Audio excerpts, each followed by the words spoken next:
প্রকাশ আমাদের অঙ্গীকার। প্রিয় দর্শক, আসসালামু আলাইকুম। ইনসাফ সংবাদে আপনাদের স্বাগতম। সাথে আছি আমি নুসরাত জাহান। প্রথমেই থাকছে সংবাদ শিরোনাম। কুড়িগ্রামের ফুলবাড়িতে প্রাথমিক সহকারী শিক্ষকদের এক দফা দাবিতে মানববন্ধন অনুষ্ঠিত হয়েছে। আমাদের কুড়িগ্রাম জেলার প্রতিনিধি মোস্তাফিজুর রহমান জাহাঙ্গীরের পাঠানো তথ্য ও ভিডিও চিত্রে দেখুন বিস্তারিত। কুড়িগ্রামের ফুলবাড়িতে প্রাথমিক সহকারী শিক্ষকদের ১০ম গ্রেড বাস্তবায়নের লক্ষ্যে এক দফা দাবিতে মানববন্ধন অনুষ্ঠিত হয়েছে। বুধবার ২রা অক্টোবর বিকেলে কুড়িগ্রামের ফুলবাড়ি উপজেলার গেইটে প্রাথমিক বিদ্যালয়ের শিক্ষকদের আয়োজনে সহকারী শিক্ষকদের ১০ম গ্রেড বাস্তবায়নের লক্ষ্যে এক দফা দাবিতে ঘণ্টাব্যাপী মানববন্ধন করা হয়েছে।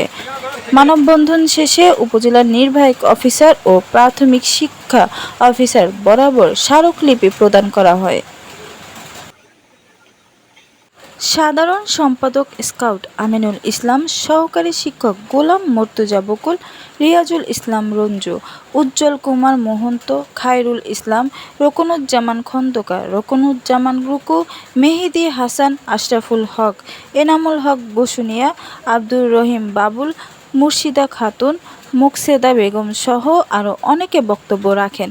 উক্ত মানববন্ধনে বক্তারা বলেন, তারা বৈষম্যের শিকার, তাদের এক দফা এক দাবি ১০ম গ্রেডে বাস্তবায়ন চাই। এ সময় উপস্থিত ছিলেন উপজেলা প্রাথমিক বিদ্যালয়ের শিক্ষক শিক্ষিকাবৃন্দ। আমার প্রশ্ন হলো, আপনি পুরোটা চান, এইচটা চান, নিউটনটা চান, আইনস্টাইন চান, কিন্তু টিচারের বেতনের খাবার ভাত নাই। বর্তমানে প্রাথমিক ও গণশিক্ষা মন্ত্রণালয়ে 18টি প্রস্তাব বাস্তবায়নের জন্য এই জায়গা থেকে অবহেলিত রেখে দিনের পর দিন চলে যাচ্ছে। সহকারী শিক্ষকদের অর্থনৈতিক মুক্তি ছাড়া কখনোই মানুষ চলবে ইনশাআল্লাহ। আমি উপদেষ্টা মন্ডলীদের দৃষ্টি আকর্ষণ করছি, আমরা আমাদের এই লাঞ্ছনা বঞ্চিত